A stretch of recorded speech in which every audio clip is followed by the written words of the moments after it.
Le fruit de Loki est enfin révélé. Il s'agit du dragon mythique Nidhogger. Cette révélation modifie considérablement le contexte, notamment la présence de ce dragon dans la Harley et la comparaison de sa puissance avec celle des armes antiques. De plus, son étymologie et les kanji spécifiques utilisés par Oda pour le désigner pourraient nous éclairer sur la légende du dragon que Ryuma a jadis terrassé. Peut-être même celui que nous avons sous les yeux. Alors analysons ensemble tous ces détails. Sur la couverture, on voit Roger nourrir un T-Rex comme un chiot. Gaben avait déjà mentionné leur visite à Little Garden. Roger a donc manifestement un lien avec les dinosaures et je ne serais pas surpris qu'il ait déjà interagi avec un dinosaure de ce genre. Ce qui est intéressant, c'est que le Roger de Discover se situe à un moment de sa vie entre les événements de God Valley, mais avant le flashback d'Odin. Il ressemble encore beaucoup à Ace, mais il a enfin laissé pousser sa moustache. Il porte désormais son chapeau de pirate, ayant transmis cette habitude à son fils Shanks. Mais encore une fois, il ne paraît pas aussi vieux que lorsqu'il a rencontré Odin. Il est donc intéressant de voir Roger à une période de sa vie où on l'a peu vu entre 39 et 52 ans. On l'a brièvement aperçu à 41 ans lors du flashback sur Odin lorsqu'il a entendu parler d'Odin pour la première fois aux informations, mais c'est tout ce qu'on a vu de cette période. Summers comprend que le crash du Nikai Muma sur le vaisseau a provoqué la disparition du vaisseau et des nuages. Mais au lieu d'assumer ses responsabilités, il blâme le Muma, refusant d'admettre son erreur. Comme la flèche de Ganko poursuit sa trajectoire, Summers décide de ne pas en informer Emu directement et de laisser les enfants tomber, car il est de ceux-là un romantique tordu, prêt une fois de plus à rejeter la faute sur Emu. Les parents des Tintitan tentent de détruire la flèche d'habitude de Ganko, mais au moins, le père de Rona essaie de la frapper, tandis que celle qui semble être sa grand-mère, à en juger par sa coiffure similaire, essaie de la mordre. Summers espère alors que les parents seront assez fous dans sa vision pour se teindre eux aussi les cheveux afin de protéger les enfants. Vous vous souviendrez peut-être que cette situation vous semble familière, car dans God Valley, on avait vu Summers faire exactement la même chose. Il essayait de faire tomber un lapro du haut d'un arbre sur ses épines, mais son père l'avait sauvé et tous deux avaient été blessés. Rétrospectivement, cette situation était presque une préfiguration directe de cette scène saint-Dan où un parent sauve son enfant de la chute d'un grand arbre, même au péril de sa vie. Chacun des enfants se remémore les disputes avec ses parents, se sentant coupables de leurs erreurs passées. Colin raconte avoir gagné un jouet en battant un autre enfant en duel. Et curieusement, ce jouet ressemble à EMTT. Il a probablement été créé par les géants d'après la fresque de Harley, car EMTT y figurait. Ripley avait déjà manifesté son intérêt pour le corps de cyborg de Frankie lors de leur visite de l'ancienne installation. Je me demande donc si c'est elle qui a choisi ce jouet pour Colin étant elle-même fascinée par ce genre de choses futuristes. Ylva, l'arrière-arrière-petite-fille de Jarl, refusait de manger ses légumes car elle n'aimait pas les carottes. Scaldy Qui jouait auparavant avec Luffy sur les balançoires, s'est fait gronder par sa mère pour avoir pris l'épée de son père sans permission. Olaf, le petit-fils d'Homo, s'est moqué de son père le traitant de pirate, surtout après avoir appris à être plus pacifique au sein du nouvel ordre Harold d'Albe. Karen s'est fait gronder par sa mère pour avoir menti, ce qui explique peut-être son long nez à la Usopp. Maga s'est mise en colère contre sa mère, qui avait fait tout le trajet jusqu'à l'école, pour lui apporter ses devoirs oubliés avant de réaliser qu'il les avait laissés là exprès. En arrière-plan derrière sa mère, on entend même des rires, probablement ceux d'autres enfants qui se moquent de lui. Rona ici est félicitée par son père pour avoir été prête à se sacrifier plus tôt afin de voir la bibliothèque et l'école. Et malgré son optimisme qui s'est avéré justifié, au final, elle finit par fondre en larmes dans les bras de son père. Ben, lui, était le seul enfant à dire que sa mère était la chose la plus effrayante, ce qui explique pourquoi on a vu des Mamamomas terroriser le pays. Mais dans ce cas précis, sa véritable mère prouve que elle n'est effrayante que pour le protéger. Bjorn était gêné par son frère Ashech parce qu'il était Anoteshu, mais Roth, lui aussi, est prêt à tout sacrifier pour le protéger, même après que Bjorn ait déjà commencé à sombrer. Et plus émouvant encore, Yana avait mentionné quelques chapitres plus tôt qu'elle avait du mal à se sentir proche des autres enfants car elle n'avait plus de parents. Mais même dans ce cas, Henge, qui avait couru depuis la source du guerrier jusqu'ici pour la sauver, arrivant de justesse, était toujours prête à jouer le rôle d'une figure parentale et à tout sacrifier, elle qui n'avait plus rien. Alors que les enfants semblaient se précipiter vers une mort certaine, ils atterrissaient sur le dos de Loki. Leur chute est évitée grâce à un atterrissage sur une surface rebondissante qui s'avère être Luffy lui-même, s'étirant pour amortir la chute. Il va probablement transformer Loki en caoutchouc puisque Loki est un être vivant. Il appelle cette technique Gumo Harasbe. Le SBI est un type de galette de riz japonaise que vous connaissez peut-être, car elle est très appréciée de Gerpesitsinsia Sengoku. Bulharaya signifie simplement « Fentrain mi sa fille », ce qui signifie que Luffy a étiré son ventre pour faciliter leur atterrissage, donnant à son corps la forme d'une galette ronde. Ce mouvement est fondamentalement une version aplatie de son Guen, ou ballon de gomme. Luffy remarque que les personnes à ses pieds ressentent des picotements, ce qui suggère que les épines de Summer sont toujours actives, ce qui est logique puisqu'elles devraient être tard, encore à moins d'avoir atteint leur portée maximale. Cependant, les flèches de Gonka se sont arrêtées aux pointes du petit débarquement du navire, ce qui signifie que même s'ils restent vulnérables aux épines, jusqu'à la défaite de Summer, ils peuvent au moins se déplacer à nouveau par leurs propres moyens. Loki, feignant l'attitude de Tsundere, prétend qu'il n'avait pas l'intention de les sauver, se considérant comme un destructeur, plutôt qu'un sauveur, ce qui renvoie à la dualité du dieu soleil, figure à la fois de salut et de destruction dans l'histoire d'Albath. Étrangement, Luffy semble arborer son look Nika habituel, torse nu et vêtu de son pantalon. Or, au début de l'arc, on l'a vu passer en Gear 5th avec sa tenue d'Albath arborant, même des cornes et autres attributs.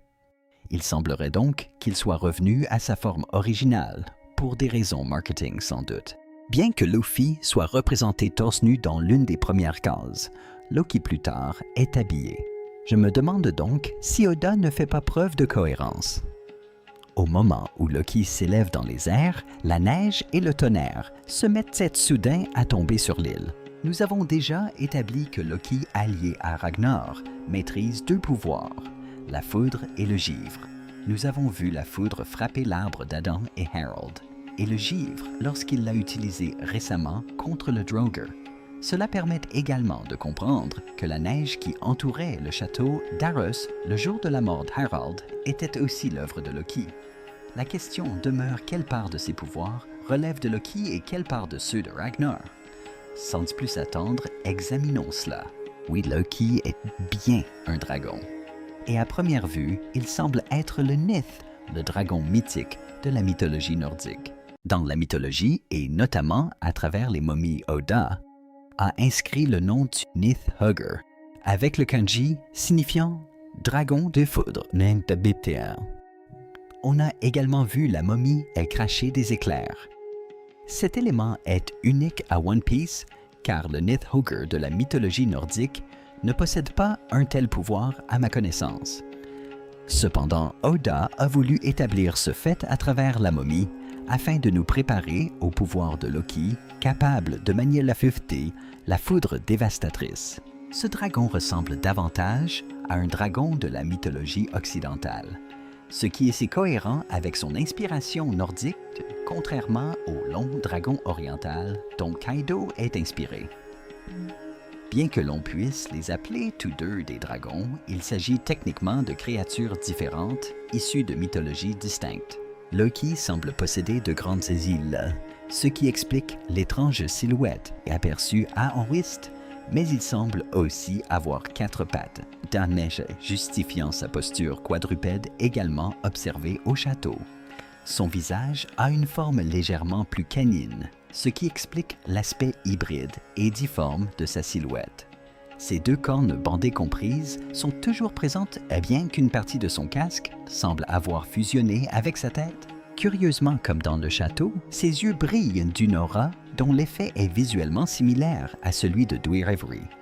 Je me demande s'il existe un lien avec l'histoire ou si c'est simplement la façon dont Oda rend un adversaire intimidant. Le plus frappant chez le Nidhugger cependant est sa taille immense. Nous avons vu que sous sa forme hybride, Loki est devenu légèrement plus grand que sa taille initiale qui était déjà considérable, même pour un géant, car son sang de géante ancestrale le rendait plus grand que la plupart des géants ordinaires. Cependant, sous sa forme bestiale pleinement transformée, il est simplement colossal.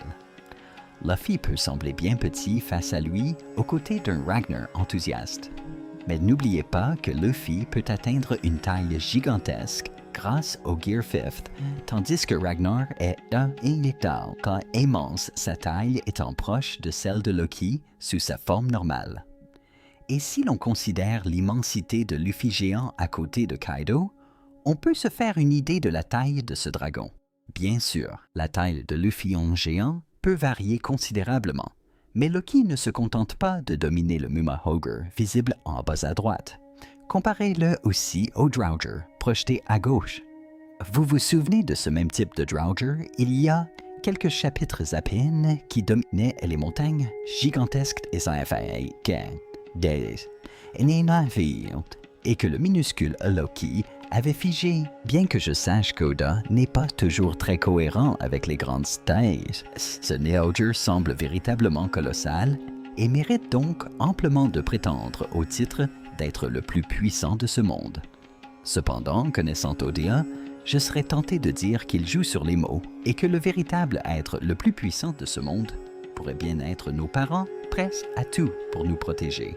Il y a ce magnifique jeu de la taille auquel Oda se livre depuis le début de l'histoire. L'histoire commence dans un pays de blocs qui semble constituer l'intégralité du territoire, mais qui se révèle n'être qu'une simple pièce d'un château perché sur une colline au sein d'une île bien plus vaste. Ce contraste nous permet de mesurer l'immensité de Loki par rapport à Luffy et aux autres géantes. Pourtant, Loki prend une dimension encore plus colossale, devenant une créature gigantesque, atteignant des tailles jamais vues chez les utilisateurs du Zuan. À la vue de la neige, Yal se souvient de ce qui ressemble à une prophétie un jour de tempête, de neige et de tonnerre. Une bête colossale recouvrira le ciel et au son des tambours de la libération, le dieu soleil apparaîtra. Cette prophétie se réalise de façon quasi littérale, puisque le colossal Nidhugger amène avec lui le guerrier de la libération. D'une certaine manière, elle fait écho au mythe du Ragnarok, où il est dit que le Nidhugger serait déchaîné au début de l'Apocalypse. Dans ce mythe, il est dit qu'il porte les morts sur ses ailes, ce qui pourrait s'interpréter comme le fait qu'il porte sur son dos les enfants et les parents, sur le point de mourir, les sauvant ici de la mort.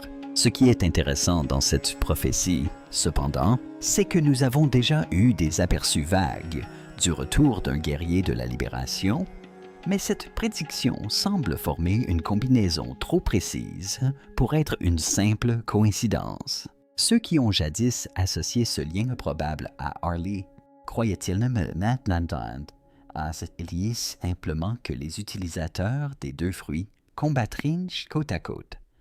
Ou bien avait-il une forme de préscience, comme Charlie connaissait la naissance de Poséidon? Et une fois de plus, nous nous interrogeons le destin.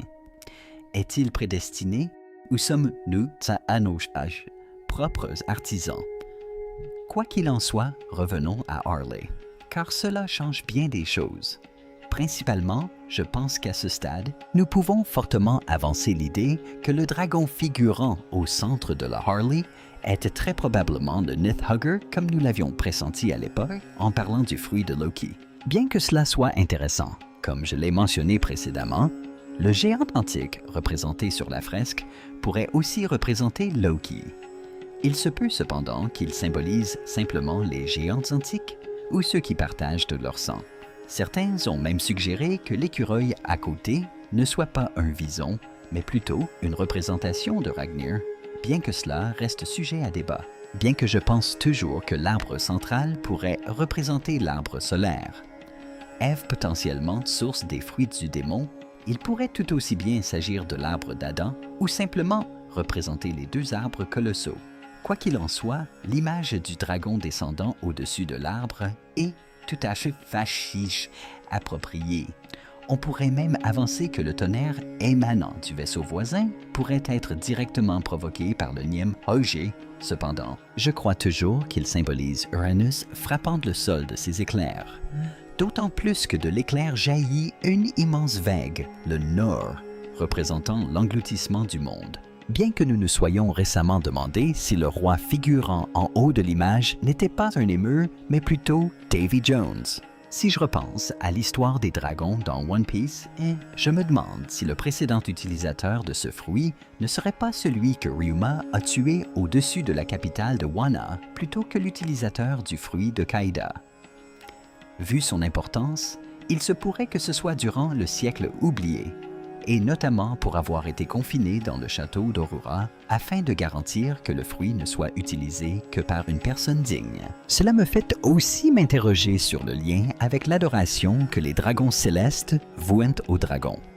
Non seulement ils se nomment d'après eux, mais ils demandent même à Vega de créer des dragons et des fruits artificiels, tout cela en copiant et en étudiant le facteur de lignée de Kaido, sans oublier que le fruit de Kaido était à l'origine la possession d'un dragon céleste. Le plus fascinant, c'est que le Nidhogger et de la fresque de Harley crache des flammes, ce qui me fait me demander si Loki peut lui aussi projeter du feu ou s'il s'agit simplement d'une ligne très stylisée. Mais surtout, il le fait en combattant le serpent de flamme Infernalis, que nous considérons comme étant fondamentalement la lignée rouge. Je me demande si cela sous-entend que l'immense pouvoir destructeur du Nidhogger pourrait s'avérer crucial pour détruire la ligne rouge. Après tout, on nous a répété à maintes reprises que les armes antiques ont le pouvoir de détruire le monde. Or, ce fruit est l'une des rares occasions à avoir été comparé à un tel niveau de puissance. Ce fruit pourrait-il donc être l'un des outils, au même titre que le vaisseau Pluton, capable de détruire la ligne rouge? Pourquoi Jabek tenait tant à l'obtenir et à le confier à quelqu'un de puissant comme Harold? Ce dragon contribuera-t-il à la destruction du monde, comme le dieu Soleil l'avait prédit, mais permettra-t-il par la même occasion la naissance d'un nouveau monde après le cataclysme du Ragnarok? Quoi qu'il en soit, Loki abandonne les enfants près du village de l'Ouest, comme si l'endroit lui importait peu, même s'il s'agit d'un lieu dangereux. Mais comme le souligne Luffy, il trouve le village sûr, car c'est là que se trouve Zoro.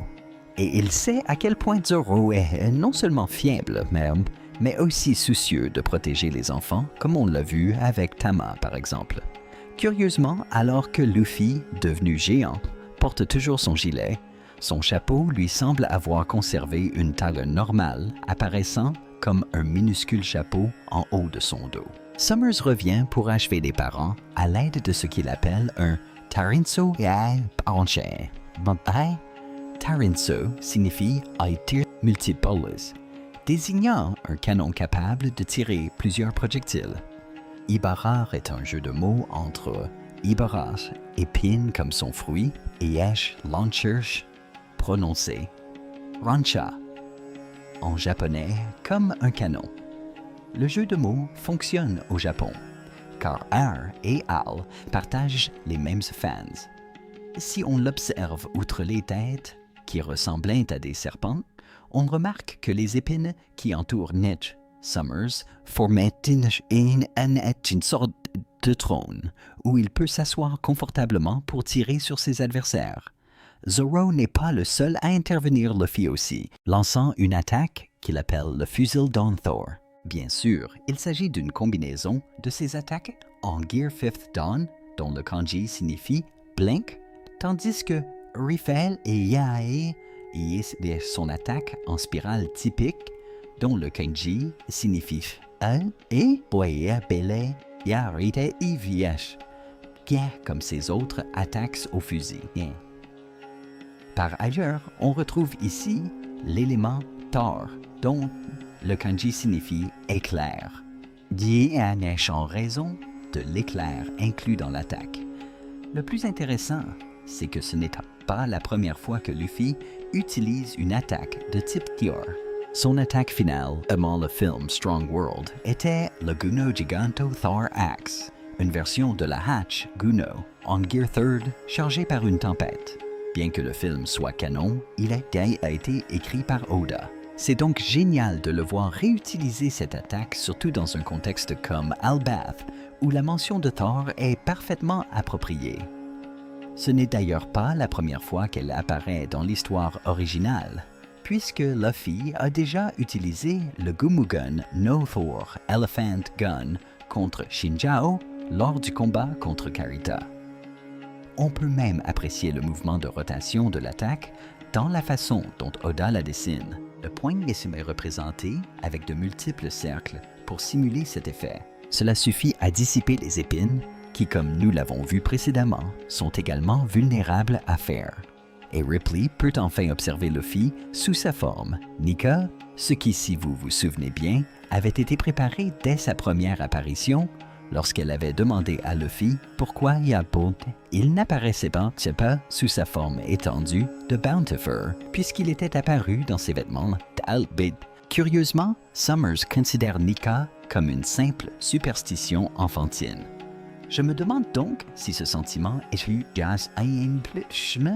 largement partagé par quelqu'un comme Emhu, ou s'il s'agit plutôt de ce que ressentent les dragons célestes comme lui, surtout après avoir entendu Roshinante raconter comment, en Terre Sainte, on dit aux enfants qui se comportent mal que le dragon les dévorera, et autres mythes du même genre. N'oublions pas non plus ce que Gonko a dit au tout début de l'arche. Sa plus grande peur est Nessisa. Jarl nous apporte des précisions sur le fruit en expliquant qu'il s'agit bien du fruit du dragon Ryonomi, modèle mythique du Nidhogger. Ce fruit transforme son utilisateur en le plus grand dragon connu capable de cracher de la soie, comme l'indique le kanji utilisé pour Nidhogger mentionné précédemment et présent dans le titre de ce chapitre qui signifie « dragon de la soie ». Une caractéristique unique créée par Oda pour le monde de One Piece, comme nous l'avions supposé, et comme l'explique Jarl, ce dragon est non seulement déjà colossal, mais un géant ou même un géant ancien, sans mêler, le rend encore plus imposant. C'est pourquoi Jabag a dit que le fruit aurait été gaspillé s'il n'avait pas été utilisé sur quelqu'un comme Harold, car il lui fallait un être de sa taille. Outre le fait que le Nidhogger soit décrit comme plus grand, cela explique aussi pourquoi un personnage comme Kaido était plus petit une fois transformé. En effet, bien qu'il soit très grand comparé aux humains ordinaires, il est loin d'égaler un géant qui mesure en moyenne plus du double de sa taille ou quelqu'un comme Lucky. Un point intéressant, et vous vous souvenez peut-être que nous l'avons déjà abordé, est la lignée des fruits Zoan, à savoir les Ryonomi ou fruits du dragon. Le problème est que cette expression a été utilisée pour désigner les utilisateurs de fruits de dinosaures, comme le Spinosaurus de la première page ou l'Allosaurus de Drake, qui sont tous deux des Ryonomi.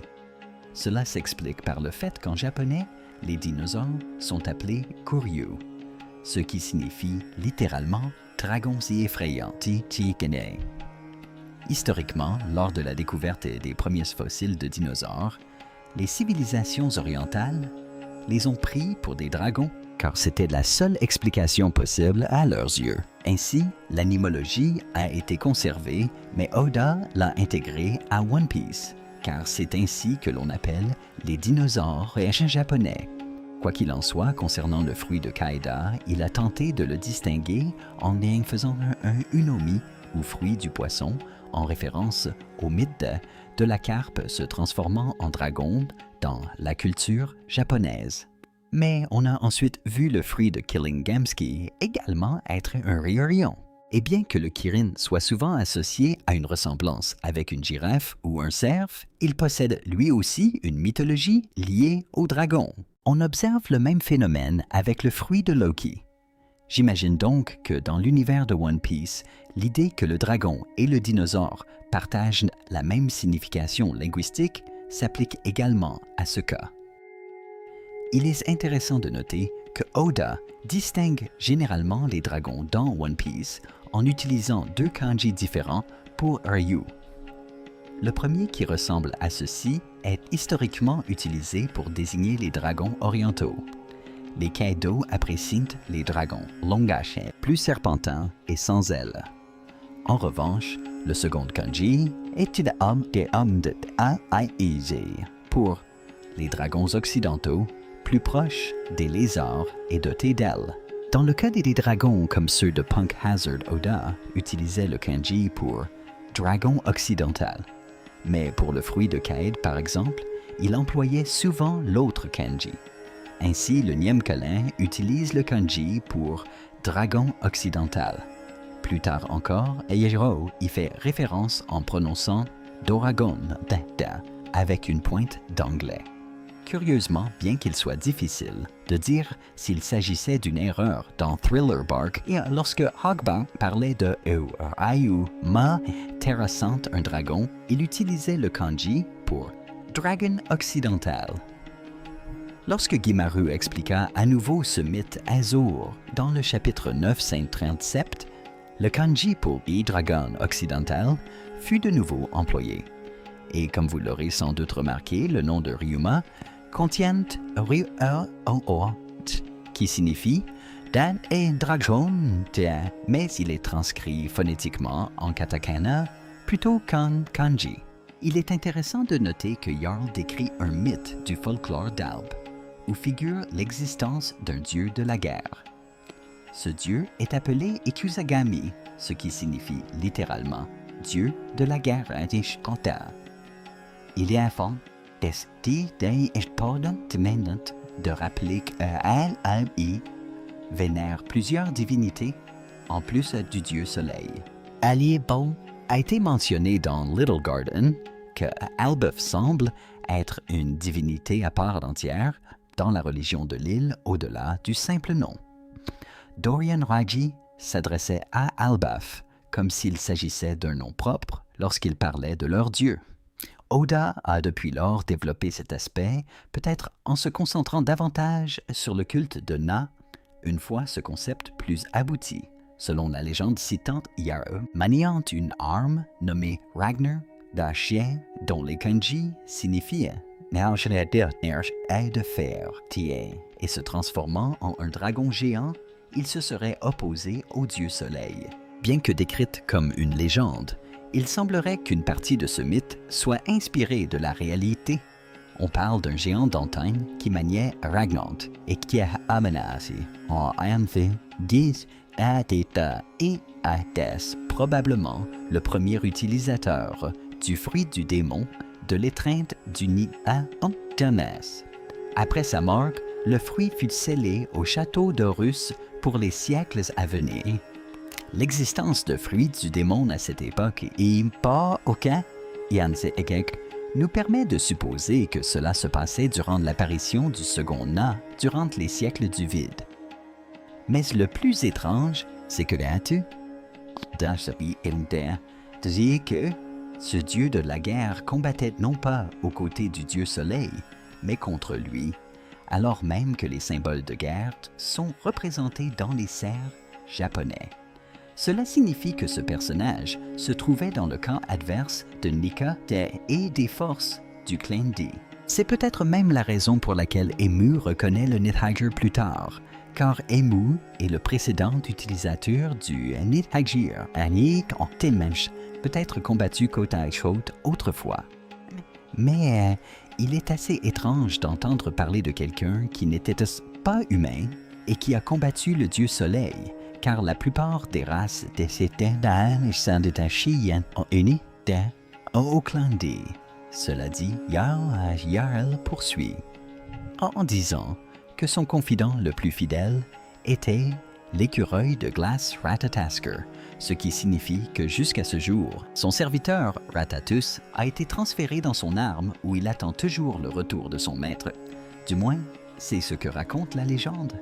Donc pour commencer, cela confirme que le pouvoir de Ragnar est bien celui du Ratatoskr, qui dans ce cas est l'écureuil de glace, tout comme le Nidhogger est un dragon de ligne, un concept assez unique à One Piece. Étant donné que le dieu de la guerre et le Ratatoskr ont jadis combattu le dieu soleil, Nika, et compte tenu du pouvoir du Ratatoskr d'emprisonner les géants dans la glace comme nous l'avons vu face au Draugr, je me demande si le mythe de l'escadron de Gala armé de marteaux et figé dans la glace n'aurait pas un lien avec ce fruit. Peut-être que jadis, c'est le Ratatoskr qui a gelé ces géants. Le lien avec le marteau est d'ailleurs intéressant. Les Galas ont-ils combattu spécifiquement contre le dieu de la guerre, ou bien ont-ils combattu à leur côté avant d'être congelés par un événement soudain? Curieusement, outre son désir de voir Harald manger le fruit, Jabak souhaitait libérer les Galas, espérant qu'ils seraient encore en vie et prêts à suivre Harald. C'est pourquoi tout cela faisait partie intégrante de son plan.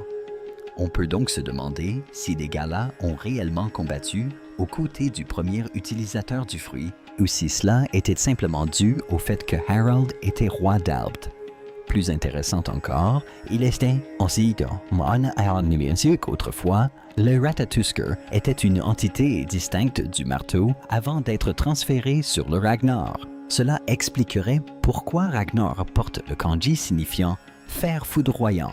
Plutôt qu'un terme lié à la glace, ses pouvoirs lui sont apparus après avoir été nommé probablement en référence au pouvoir de Nidhogger, du dieu de la guerre. Le terme utilisé ici est plutôt Nori, qui signifie transférer, mais plus précisément, il désigne aussi le transfert d'âme en japonais impliquant une forme de possession. En résumé, cela signifie que quel que soit le Ratatus originel à sa mort, son fruit fut dévoré par l'arme, permettant ainsi à son pouvoir de perdurer. Il semble toutefois que certains fruits subsistaient également, le marteau attendant toujours l'apparition d'un nouveau maître. Mais il est difficile de déterminer si cela reflète la volonté propre du marteau, compte tenu de la capacité des fruits de zone à conserver leur propre volonté. Ou bien cela tient en partie au mythe qui s'est construit autour. Il semblerait que le Ratatus originel ait probablement été une personne réelle, puisqu'il était décrit comme le Fukushin du dieu de la guerre, c'est-à-dire son confident ou son serviteur plus tard, simplement appelé serviteur. En résumé, le dieu de la guerre était le premier utilisateur du fruit du Nidhogger et maniait un marteau redoutable, tandis que son acolyte possédait le fruit du Ratatus. Tous deux périrent. Le fruit du Nidhogger étant conservé caché dans un château, tandis que le fruit du Ratatus fut dévoré par le marteau. Les deux sont désormais réunis, le marteau reconnaissant Loki et lui permettant de consommer le fruit. Le chapitre se conclut par une attaque de foudre dévastatrice lancée par Loki qu'il nomme Thorheim. Le terme Heim désigne les royaumes de la mythologie nordique, tout comme Nibelheim et Belheim récemment. Cependant, Thorheim n'existe pas en tant que tel. Le terme utilisé ici est le kanji, Linar, qui signifie « royaume de la ligne ». De la même manière, l'attaque de Thor de Luffy comportait le même kanji.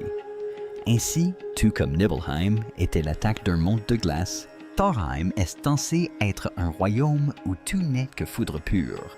suggérant l'immensité de l'attaque comparable à celle d'un royaume à part entière. Et comme Aemma reconnaît le Nidhogger en Alboth, il est clair que le grand souverain a un lien profond avec ce dragon,